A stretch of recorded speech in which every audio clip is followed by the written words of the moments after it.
Welcome back to the Foundry by Forge College. I'm your host, and today we're diving into an absolutely crucial explainer, Common Proxy Architectures, the engineer's blueprint to smart contract upgrades. You know, if you've ever deployed a contract and felt that sheer cold panic of realizing you made a typo that is now literally etched into the blockchain forever, yeah, we've all been there. Well, this explainer is going to be your absolute best friend. Okay, let's dive right into our schematic for today. First, we'll look at the magic of proxies. Then, the core mechanic, delegate call. After that, we're comparing proxy architectures, building a minimal proxy, and finally, avoiding common proxy traps. All right, Section 1, the magic of proxies. Let's look at the ultimate workaround for immutability. So, the fundamental pain point in Web3 is that smart contracts are, by definition, strictly immutable. They are set in stone. To get around this without losing our users' precious data, we use a clever engineering trick. Think of a proxy contract as a permanent, heavy-duty warehouse for all your storage.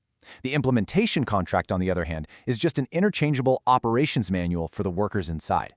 When we need to upgrade our app, we don't tear down the whole warehouse, right? We just walk in and swap out the manual. The workers start reading the new instructions, but all the boxes, the actual data, stay exactly where they are.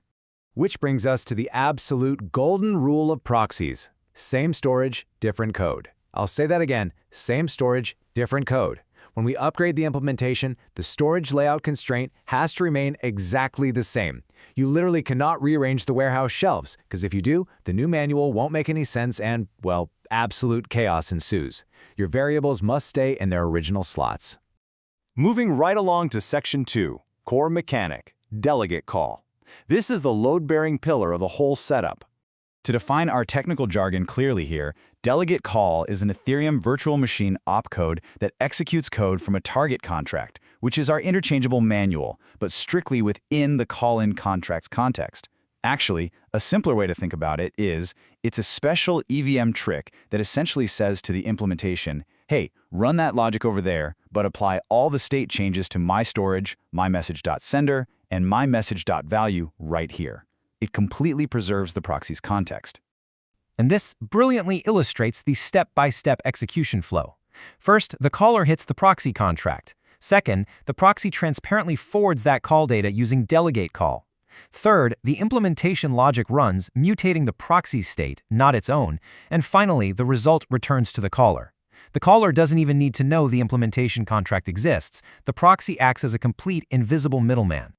Okay, Section 3, comparing proxy architectures. Let's look at the different models and their trade-offs. So we generally see three main architectural flavors out in the wild. With a transparent proxy, the upgrade logic and admin privileges live right inside the proxy itself. This is great for upgrade ergonomics, but, it definitely costs more gas. Then you have UUPS, which pushes that upgrade logic into the implementation contract instead. That saves gas for sure, but it makes the upgrade process a bit riskier if you happen to deploy a broken implementation. And then we have minimal EIP 1167 clones. These are incredibly cheap to deploy because they don't even have upgrade logic. They just blindly forward calls to a single, hard-coded implementation. So it's really all about balancing your needs across upgrade ergonomics, gas overhead, and fault tolerance. All right, Section 4, building a minimal proxy. Let's roll up our sleeves and look at a working example. To make a proxy actually work, it needs to know exactly where that implementation manual is kept. But remember our golden rule about not messing up the warehouse shelves? Your proxy metadata, like the implementation pointer, needs a dedicated, mathematically distant storage slot so it doesn't accidentally collide with your actual app data. This is exactly what the EIP 1967 slot does. It uses a fixed KCAC 256-derived storage slot to safely hold the implementation address, so it literally never overwrites your user balances or other crucial variables. Let's see how this behavioral shift happens during a planned upgrade. Say in version 1, our initial behavior returns the value 123. To upgrade, we just swap the pointer in that EIP 1967 slot to point to version 2. Which has a modified behavior that returns 456. The setter and getter logic completely changed, but, and this is the best part, the underlying storage value remained entirely untouched. Boom, storage preserved. Now, what's really interesting to note here is the gas used for a proxied call. Proxies are awesome, but they aren't a free lunch. They introduce a specific gas overhead cost because of the forwarding and fallback logic required to execute that delegate call. Measuring your proxied calls versus direct calls is just an absolutely essential habit for a smart contract engineer. And honestly, diving deeper into these EVM mechanics is something we cover extensively in Forge College's wider learning programs. Finally, Section 5, avoiding common proxy traps, because things can go wrong.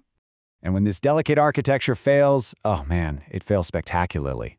The three most common traps you'll run into are, number 1, storage collisions overriding your variables. Number 2, misaligned initialization that completely bricks the contract. And number 3, missing access control, which basically lets anyone point your proxy to a malicious implementation.